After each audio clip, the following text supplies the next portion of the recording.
The king of Arad, the Canaanite, who dwelt in the south, heard that Israel was coming on the road to Atharim. Then he fought against Israel and took some of them prisoners. So Israel made a vow to the Lord and said, "If you will indeed deliver this people into my hand, then I will utterly destroy their cities." And the Lord listened to the voice of Israel and delivered up the Canaanites, and they utterly destroyed them and their cities. So the name of that place was called Hormah. Then they journeyed from Mount Hor by way of the Red Sea to go around the land of Edom. And the soul of the people became very discouraged on the way. And the people spoke against God and against Moses. "Why have you brought us up out of Egypt to die in the wilderness? For there is no food and no water, and our soul loathes this worthless bread." So the Lord sent fiery serpents among the people, and they bit the people. And many of the people of Israel died. Therefore the people came to Moses and said, "We have sinned, for we have spoken against the Lord and against you. Pray to the Lord that he take away the serpents from us." So Moses prayed for the people. Then the Lord said to Moses, "Make a fiery serpent, and set it on a pole, and it shall be that everyone who is bitten, when he looks at it, shall live." So Moses made a bronze serpent and put it on a pole. And so it was, if a serpent had bitten anyone, when he looked at the bronze serpent, he lived. Now the children of Israel moved on and camped in Obath. And they journeyed from Obath and camped at Ije-Abarim in the wilderness which is east of Moab, toward the sunrise. From there they moved and camped in the valley of Zered. From there they moved and camped on the other side of the Ammon, which is in the wilderness that extends from the border of the Amorites. For the Arnon is the border of Moab, between Moab and the Amorites. Therefore it is said in the book of the wars of the Lord, Waheb in Suphah, the brooks of the Arnon, and the slope of the brooks that reaches to the dwelling of Ar, and lies on the border of Moab. From there they went to Beer, which is the well where the Lord said to Moses, "Gather the people together, and I will give them water." Then Israel sang this song. "Spring up, O well! All of you sing to it! The well the leaders sank, dug by the nation's nobles, by the lawgiver with their staves." And from the wilderness they went to Mattanah, from Mattanah to Nahaliel, from Nahaliel to Bamoth, and from Bamoth in the valley that is in the country of Moab to the top of Pisgah, which looks down on the wasteland. Then Israel sent messengers to Sihon, king of the Amorites. "Let me pass through your land. We will not turn aside into fields or vineyards. We will not drink water from wells. We will go by the king's highway until we have passed through your territory." But Sihon would not allow Israel to pass through his territory. So Sihon gathered all his people together and went out against Israel in the wilderness. And he came to Jahaz and fought against Israel. Then Israel defeated him with the edge of the sword, and took possession of his land from the Arnon to the Jabbok, as far as the people of Ammon. For the border of the people of Ammon was fortified. So Israel took all these cities, and Israel dwelt in all the cities of the Amorites, in Heshbon and in all its villages. For Heshbon was the city of Sihon, king of the Amorites, who had fought against the former king of Moab, and had taken all his land from his hand as far as the Arnon. Therefore those who speak in Proverbs say, "Come to Heshbon, let it be built, let the city of Sihon be repaired. For fire went out from Heshbon, a flame from the city of Sihon. It consumed Ar of Moab, the lords of the heights of the Arnon. Woe to you, Moab! You have perished, O people of Chemosh. He has given his sons as fugitives and his daughters into captivity to Sihon, king of the Amorites. But we have shot at them. Heshbon has perished as far as Dibon. Then we laid waste as far as Nophah, which reaches to Medeba. Thus Israel dwelt in the land of the Amorites. Then Moses sent to spy out Jazer, and they took its villages and drove out the Amorites who were there. And they turned and went up by the way to Bashan. So Og, king of Bashan, went out against them, he and all his people, to battle at Edrei. Then the Lord said to Moses, Do not fear him, for I have delivered him into your hand with all his people and his land, and you shall do to him as you did to Sihon, king of the Amorites, who dwelt at Heshbon. So they defeated him, his sons and all his people, until there was no survivor left him, and they took possession of his land.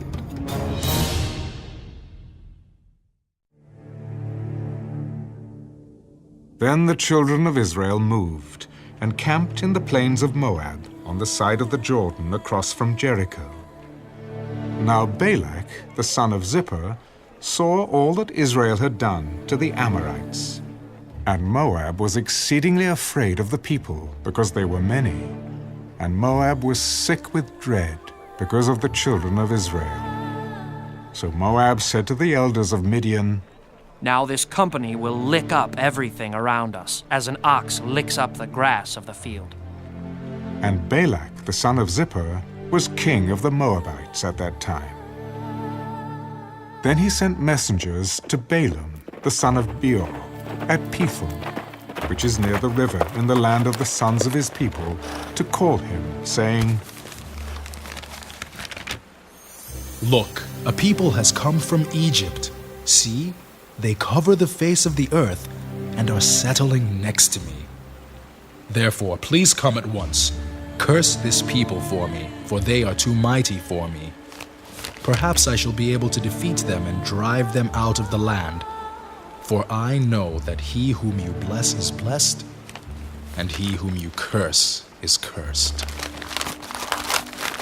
So the elders of Moab and the elders of Midian departed, with the diviner's fee in their hand. And they came to Balaam and spoke to him the words of Balak. And he said to them, Lodge here tonight, and I will bring back word to you, as the Lord speaks to me. So the princes of Moab stayed with Balaam. Then God came to Balaam and said, Who are these men with you? Balak the son of Zippor, king of Moab, has sent to me, saying, Look, a people has come out of Egypt, and they cover the face of the earth. Come now, curse them for me. Perhaps I shall be able to overpower them and drive them out. You shall not go with them. You shall not curse the people, for they are blessed. So Balaam rose in the morning and said to the princes of Balak, Go back to your land, for the Lord has refused to give me permission to go with you. And the princes of Moab rose and went to Balak and said, Balaam refuses to come with us. Then Balak again sent princes, more numerous and more honorable than they. And they came to Balaam and said to him, Thus says Balak, the son of Zippor, Please let nothing hinder you from coming to me, for I will certainly honor you greatly, and I will do whatever you say to me. Therefore, please, come, curse this people for me. Then Balaam answered and said to the servants of Balak, Though Balak were to give me his house full of silver and gold, I could not go beyond the word of the Lord my God to do less or more. Now, therefore, please, you also stay here tonight, that I may know what more the Lord will say to me. And God came to Balaam at night and said to him, If the men come to call you, rise and go with them. But only the word which I speak to you, that you shall do. So Balaam rose in the morning, saddled his donkey, and went with the princes of Moab. Then God's anger was aroused because he went, and the angel of the Lord took his stand in the way as an adversary against him. And he was riding on his donkey, and his 2 servants were with him. Now the donkey saw the angel of the Lord standing in the way, with his drawn sword in his hand. And the donkey turned aside out of the way, and went into the field. So Balaam struck the donkey to turn her back onto the road. Then the angel of the Lord stood in a narrow path between the vineyards, with a wall on this side and a wall on that side. And when the donkey saw the angel of the Lord, she pushed herself against the wall and crushed Balaam's foot against the wall. So he struck her again. Then the angel of the Lord went further and stood in a narrow place where there was no way to turn either to the right hand or to the left. And when the donkey saw the angel of the Lord, she lay down under Balaam. So Balaam's anger was aroused, and he struck the donkey with his staff. Then the Lord opened the mouth of the donkey, and she said to Balaam, What have I done to you, that you have struck me these 3 times? And Balaam said to the donkey, Because you have abused me. I wish there were a sword in my hand, for now I would kill you. Am I not your donkey, on which you have ridden ever since I became yours to this day? Was I ever disposed to do this to you? No. Then the Lord opened Balaam's eyes, and he saw the angel of the Lord standing in the way with his drawn sword in his hand. And he bowed his head and fell flat on his face. And the angel of the Lord said to him, Why have you struck your donkey these 3 times? Behold, I have come out to stand against you, because your way is perverse before me. The donkey saw me and turned aside from me these 3 times. If she had not turned aside from me, surely I would also have killed you by now, and let her live. I have sinned, for I did not know you stood in the way against me.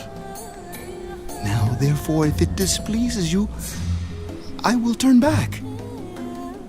Go with the men, but only the word that I speak to you, that you shall speak. So Balaam went with the princes of Balak.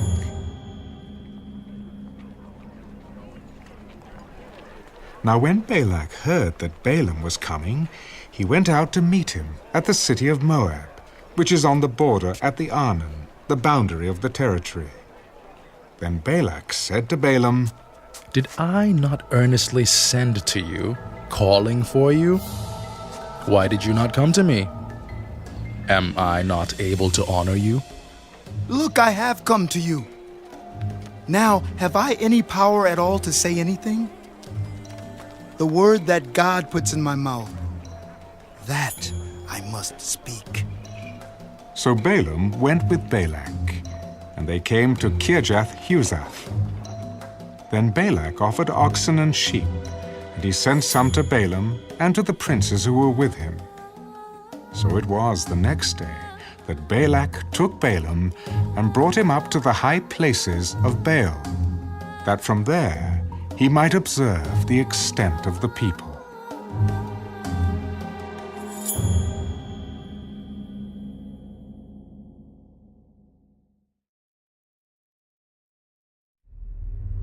Then Balaam said to Balak, Build 7 altars for me here, and prepare for me here 7 bulls and 7 rams.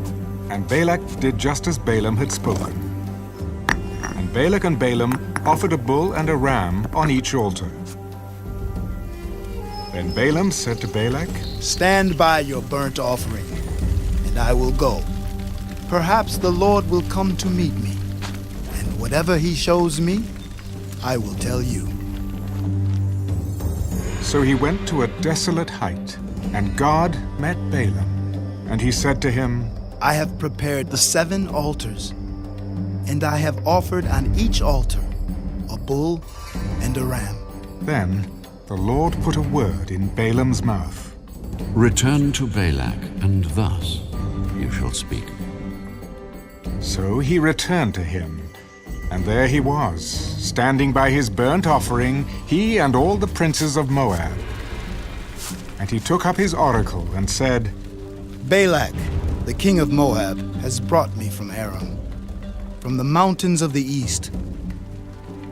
Come, curse Jacob for me, and come, denounce Israel. How shall I curse whom God has not cursed? And how shall I denounce whom the Lord has not denounced?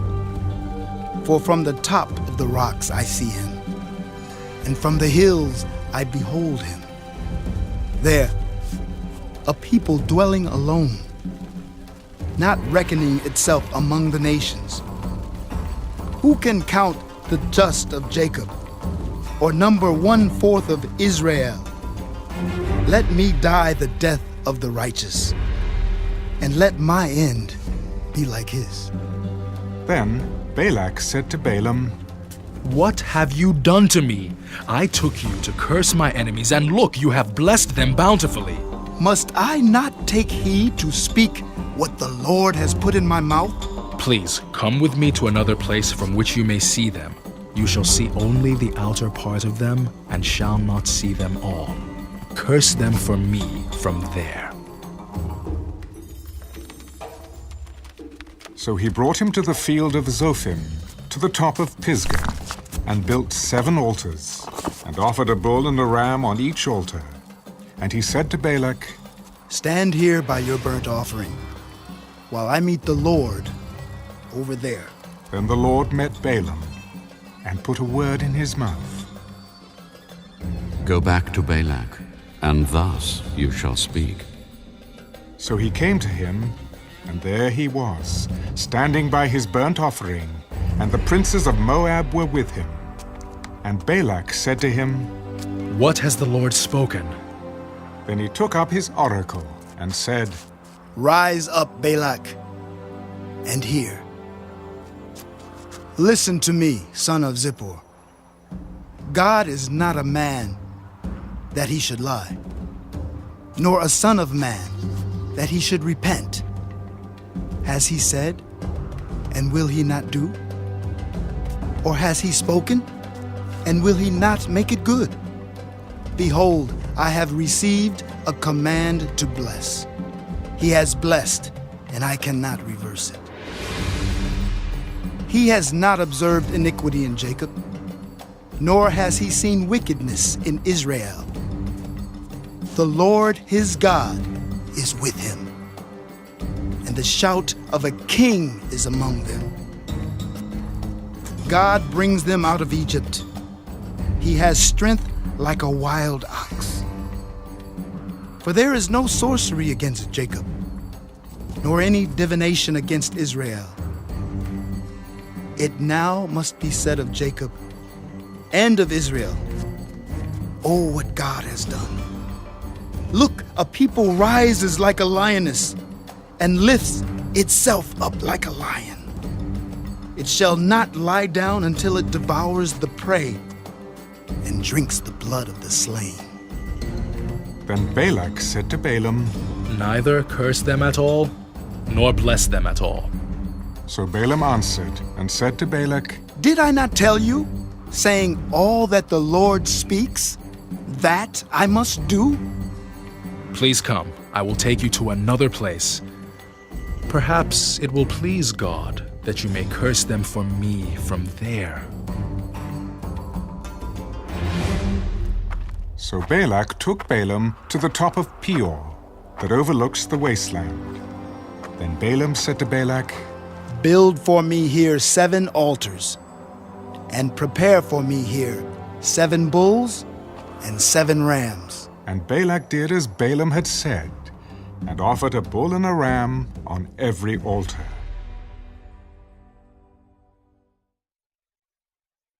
Now when Balaam saw that it pleased the Lord to bless Israel, he did not go as at other times to seek to use sorcery, but he set his face toward the wilderness. And Balaam raised his eyes, and saw Israel encamped according to their tribes. And the Spirit of God came upon him. Then he took up his oracle, and said, The utterance of Balaam, the son of Beor, the utterance of the man whose eyes are opened, the utterance of him who hears the words of God, who sees the vision of the Almighty, who falls down with eyes wide open. How lovely are your tents, O Jacob, your dwellings, O Israel, like valleys that stretch out, like gardens by the riverside, like aloes planted by the Lord, like cedars beside the waters. He shall pour water from his buckets, and his seed shall be in many waters. His king shall be higher than Agag, and his kingdom shall be exalted. God brings him out of Egypt. He has strength like a wild ox. He shall consume the nations, his enemies. He shall break their bones and pierce them with his arrows. He bows down, he lies down as a lion, and as a lion who shall rouse him? Blessed is he who blesses you, and cursed is he who curses you. Then Balak's anger was aroused against Balaam, and he struck his hands together. And Balak said to Balaam, I called you to curse my enemies, and look, you have bountifully blessed them these 3 times. Now therefore flee to your place. I said I would greatly honor you. But in fact, the Lord has kept you back from honor. Did I not also speak to your messengers, whom you sent to me, saying, If Balak were to give me his house full of silver and gold, I could not go beyond the word of the Lord to do good or bad of my own will. What the Lord says, that I must speak? And now, indeed, I am going to my people.